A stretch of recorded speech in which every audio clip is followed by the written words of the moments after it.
नमस्कार. 8:30च्या बातमीपत्रात मी विजय कदम आपलं स्वागत करतो. सुरुवातीला एक नजर ठळक बातम्यांवर. मुंबईमध्ये मेक इन इंडिया सप्ताहाची धूम. पंतप्रधानांच्या हस्ते आज होणार उद्घाटन. 12 लाख रोजगार निर्मितीची अपेक्षा. शेतकरी विरोधी भूमिका घेणाऱ्या सेना भाजपा सरकारला जिल्हा परिषद निवडणुकीत मित्रपक्ष धडा शिकवतील, महादेव जानकर यांचा इशारा. राज्यात पशूंची संख्या वाढवणं तसंच त्यांना संरक्षण देणाऱ्या राष्ट्रीय पशुधन विमा योजनेला राज्यात प्रारंभ. पालघरमध्ये विधानसभा जागेसाठी आज पोटनिवडणूक.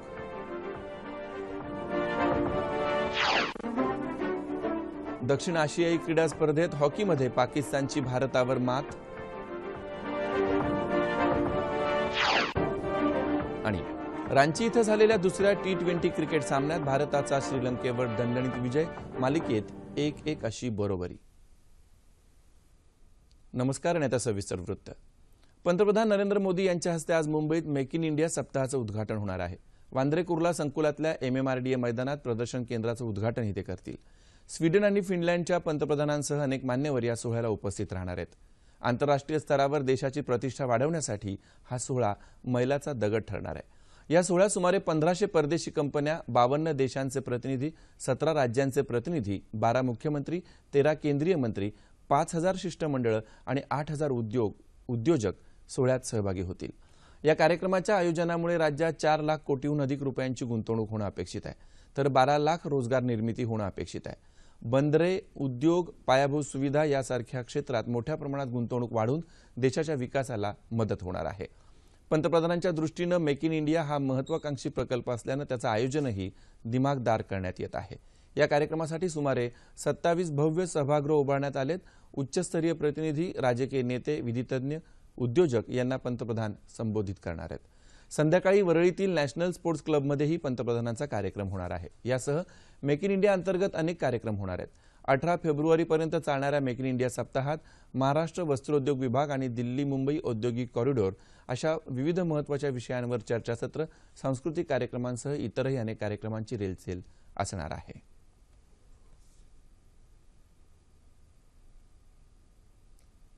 शेअर बाजारात नुकतीच झालेली पडझड ही जागतिक कारणांमुळे झाली असून गुंतवणूकदारांनी अवास्तव धास्ती बाळगण्याची गरज नसल्याचं केंद्रीय वित्तमंत्री अरुण जेटली यांनी म्हटलं आहे. गुंतवणूकदारांनी गुंतवणूक करताना देशाच्या अर्थव्यवस्थेचं अंगभूत सामर्थ्य लक्षात घ्यावं असं आवाहन त्यांनी केलं. जागतिक बाजारपेठेत मोठ्या प्रमाणात झालेल्या विक्रीमुळे त्याचा परिणाम भारतासह जगभरातल्या शेअर बाजारांवर दिसून आला. त्यामागे अनेक कारणं असू शकतात, त्यातही बरीचशी देशाबाहेरची असू शकतात असं जेटली म्हणाले. अनुत्पादक मालमत्ता ही समस्या असून थकीत कर्जाच्या वसुलीसाठी बँकांना अधिक सक्षम करण्याकरता आणखी उपाययोजना करण्याचा सरकार विचार करत असून ही समस्या लवकरच आटोक्यात येईल असा विश्वासही वित्तमंत्र्यांनी व्यक्त केला. भारतीय जनता पक्ष आरक्षणाच्या बाजूने आहे आणि राहील असं मत केंद्रीय सामाजिक न्यायमंत्री थावरचंद गेहलोत यांनी काल नागपूर इथं व्यक्त केलं. भाजपच्या अनुसूचित जाती मोर्चाच्या वतीने आयोजित करण्यात आलेल्या कार्यक्रमात ते बोलत होते. अनुसूचित जाती आणि मागासवर्गीयांसाठी कल्याणकारी योजना बनवून त्या कार्यान्वित करण्याचं काम पक्षातर्फे करत असल्याचं ते म्हणाले. अनुसूचित जातीच्या वर्गासाठी 200 कोटी रुपयांची विकास योजना सुरू करण्यात आली आहे अशी माहिती गेहलोत यांनी यावेळी दिली.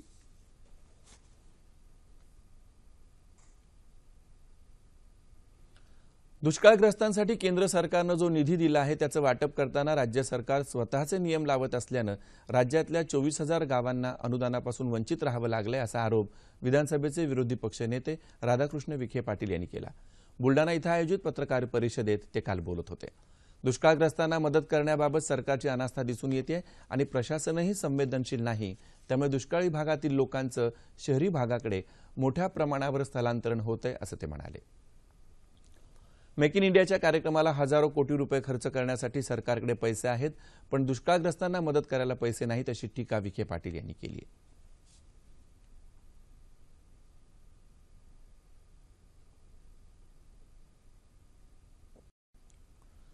शेतकरी विरोधी भूमिका घेणाऱ्या सेना भाजपा सरकारला जिल्हा परिषद निवडणुकीत मित्रपक्ष धडा शिकवतील असा इशारा राष्ट्रीय समाज पक्षाचे नेते आमदार महादेव जानकर यांनी दिला.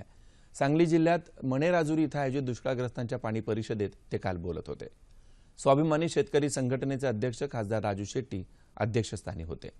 पूर्व भागातली पिकं पाण्याअभावी वाळू लागली आहेत, त्यामुळे म्हैसाळ सिंचन योजना 8 दिवसात सुरू करावी, अन्यथा 21 फेब्रुवारीला या योजनेच्या कार्यक्षेत्रात चक्काजाम आंदोलन केलं जाईल असा इशारा राजू शेट्टींनी दिलाय.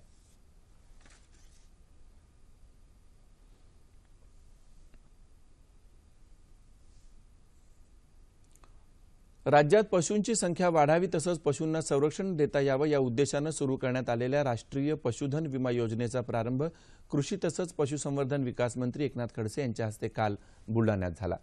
नागरिकांना पशुधन विमा योजनेअंतर्गत नाममात्र दरात विमा संरक्षण मिळणार असल्याचं खडसे यांनी यावेळी सांगितलं. याआधी पशु मरण पावला तर कोणताही मोबदला पशु मालकाला मिळत नसे, मात्र आता या योजनेमुळे पशु मालकांना फायदा होणार असल्याचं त्यांनी सांगितलं. राज्यातल्या दुष्काळग्रस्त तसंच आत्महत्याग्रस्त जिल्ह्यात 50% अनुदानावर पशुधन देण्याचा निर्णय सरकारनं घेतला असून या निर्णयानुसार अनुसूचित जातीसाठी अनुदान 75% राहील अशी माहितीही खडसे यांनी दिली. राज्याचं इलेक्ट्रॉनिक्स उद्योग धोरण नुकतंच राज्य सरकारनं जाहीर केलं. इलेक्ट्रॉनिक्स उद्योगाच्या प्रसाराला प्रोत्साहन देणारं हे धोरण मेक इन महाराष्ट्र या उपक्रमातही महत्त्वाची भूमिका निभावणार आहे. राज्याचं इलेक्ट्रॉनिक्स उद्योग धोरण नुकतंच जाहीर झालं. इलेक्ट्रॉनिक्स हा वेगानं बहरणारा आणि रोजगार निर्मितीला वाव असलेला उद्योग. या धोरणात राज्यात इलेक्ट्रॉनिक्स उद्योगाची भरभराट व्हावी यासाठी अनेक महत्त्वाच्या तरतुदी आहेत. त्यात विशेष आरक्षित क्षेत्र, इलेक्ट्रॉनिक्स हब, स्थानिक उद्योगांना प्रोत्साहन देण्यासाठी विशेष योजना आदी गोष्टींचा समावेश आहे. मेक इन इंडिया अंतर्गत मेक इन महाराष्ट्र उपक्रमाशी हे नवं इलेक्ट्रॉनिक्स उद्योग धोरण सुसंगतच आहे. राज्यात अधिकाधिक गुंतवणूक व्हावी यासाठी शासनानं परवाना प्रक्रियाही सुलभ केली आहे. येत्या आठवड्यात इलेक्ट्रॉनिक्स तसंच इतर उद्योगांशी संबंधित सामंजस्य करारही होणार आहेत. त्यातून राज्यात गुंतवणुकीचा ओघ वाढेल अशी अपेक्षा आहे. मेक इन महाराष्ट्राच्या माध्यमातून मोठ्या प्रमाणावर रोजगार निर्मिती आणि उद्योगांच्या क्षमता विस्तारण्यावर भर दिला जाणार आहे. त्यातूनच महाराष्ट्रात उद्योगांची भरभराट होईल अशी अपेक्षा व्यक्त होते.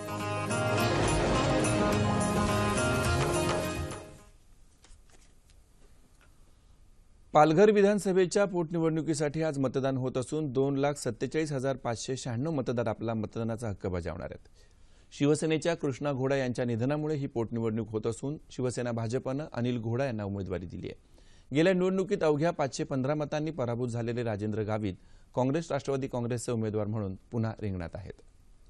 याशिवाय बहुजन विकास आघाडीच्या मनीषा निमकर आणि मार्क्सवादी कम्युनिस्ट पक्षाचे चंद्रकांत वरठा देखील रिंगणात असल्यानं यावेळी चौरंगी लढत होते आहे. आज सकाळपासून मतदानाला शांततेत सुरुवात झाली असून संध्याकाळी 5 वाजेपर्यंत मतदारांना आपला मतदानाचा हक्क बजावता येणार आहे. सिंधुदुर्ग जिल्ह्यातल्या ईडी ग्रामपंचायत इथं उभारण्यात आलेल्या सौर ऊर्जा युनिटचं पर्यटन राज्यमंत्री राम शिंदे यांच्या हस्ते काल उद्घाटन झालं. निसर्ग संपन्न अशा कोकणात अपारंपरिक ऊर्जा स्रोतांचा वापर करून सौर ऊर्जेसारख्या निसर्गाला हानी न पोचवणाऱ्या योजना महाराष्ट्रात प्रथमच ईडी ग्रामपंचायत इथं सुरू झाली. हे कौतुकास्पद आहे असे गौरवोद्गार राम शिंदे यांनी उद्घाटन प्रसंगी बोलताना काढले.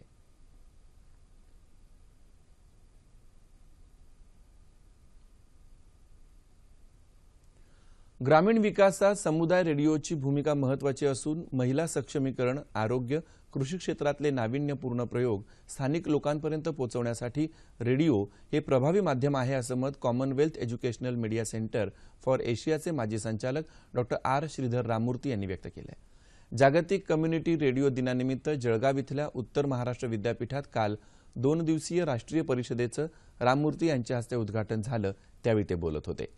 ग्रामीण आणि शहरी विकासात समुदाय रेडिओची भूमिका या विषयावर आयोजित या राष्ट्रीय परिषदेत विविध मान्यवर मार्गदर्शन करणार आहेत. कोल्हापूर जिल्ह्यातल्या अनेक महिला विविध क्षेत्रात आघाडीवर असताना दुसरीकडे स्त्री भ्रूण हत्येचे प्रकार घडणाऱ्या राज्यातल्या 10 जिल्ह्यांमध्ये कोल्हापूरचा समावेश असणं ही दुर्दैवाची बाब आहे असं कोल्हापूरचे जिल्हाधिकारी अमित सैनी यांनी म्हटलंय. जिल्हा परिषदेने आयोजित केलेल्या तारा राणी महोत्सवात ते काल बोलत होते. महिला बचत गटांनी हे मनावर घेऊन आपल्या कार्यक्षेत्रातल्या किमान 2 स्त्रीभ्रूण हत्या रोखल्या तर येत्या वर्षभरात मुलींच्या प्रमाणात निश्चितच वाढ होईल असा विश्वास त्यांनी व्यक्त केला. बचत गटांच्या माध्यमातून उल्लेखनीय कार्य करणाऱ्या जिल्ह्यातल्या काही महिला बचत गटांचा यावेळी सत्कार करण्यात आला.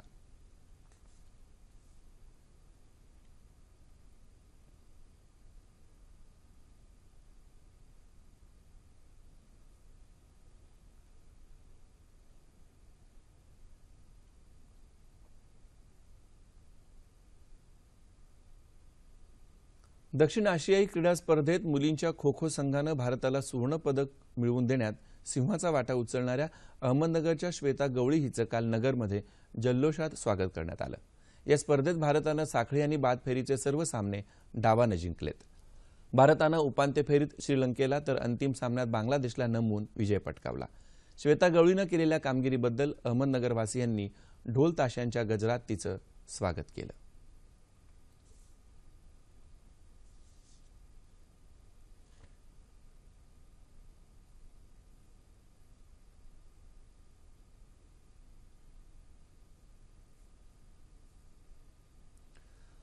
गुवाहाटी इथं चालू असलेल्या दक्षिण आशियाई क्रीडा स्पर्धेत हॉकीत पाकिस्ताननं सुवर्ण पदकाची कमाई केली आहे, तर भारताला रजत पदकावर समाधान मानावं लागलंय। अंतिम सामन्यात भारताला 1-0 असं पराभूत करत पाकिस्ताननं सुवर्ण पदकावर आपलं नाव कोरलं।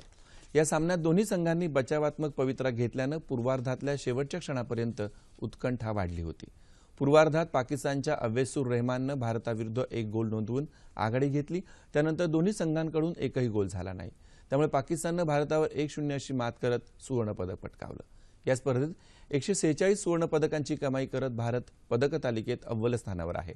79 रौप्य 23 कांस्य पदकासह भारतानं आतापर्यंत 248 पदकांची कमाई केली आहे। महाराष्ट्राची धावपटू कविता राऊत सुवर्ण पदकाची कमाई करत रिओ ऑलिम्पिकसाठी पात्र ठरली आहे। बातमी क्रिकेटची। रांची इथं काल झालेल्या दुसऱ्या T20 क्रिकेट सामन्यात भारतानं श्रीलंकेवर 69 धावांनी विजय मिळवला। या विजयामुळे 3 सामन्यांच्या मालिकेत भारतानं 1-1 अशी बरोबरी साधली आहे। भारतानं श्रीलंकेसमोर विजयासाठी 197 धावांचं लक्ष्य ठेवलं। 197 धावांचा पाठलाग करताना श्रीलंकेची अडखळ सुरुवात झाली। सलामीला आलेला दिलशान शून्यावरच बाद झाला। त्यानंतर आलेला प्रसन्ना आणि गुनाथिलका हे देखील झटपट बाद झाले। चांडीमलच्या 31 आणि कुपेगेदेराच्या 32 धावा वगळता इतर खेळाडू अपयशी ठरले। भारताच्या आर अश्विननं 3 तर नेहरा, जडेजा आणि बुमराह यांनी प्रत्येकी 2 बळी घेतले। 25 चेंडूत उत्तम फटकेबाजी करत 51 धावा करणारा शिखर धवन सामनावीर ठरला। हवामान। मध्य महाराष्ट्र, मराठवाडा आणि विदर्भाच्या काही भागात किमान तापमानात सरासरीच्या तुलनेत लक्षणीय वाढ झाली आहे, तर राज्याच्या उर्वरित भागात किमान तापमान सरासरीच्या जवळपास होतं। येत्या 24 तासात संपूर्ण राज्यात हवामान कोरडं राहील असा अंदाज हवामानशास्त्र विभागानं वर्तवला आहे। शेवटी पुन्हा एकदा ठळक बातम्या।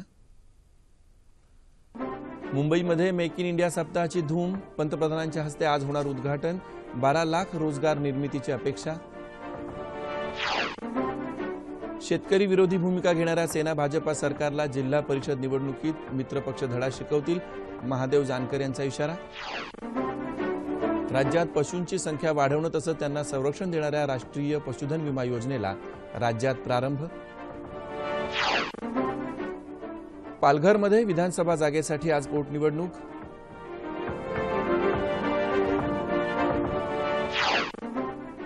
दक्षिण आशियाई क्रीडा स्पर्धेत हॉकीमध्ये पाकिस्तानची भारतावर मात।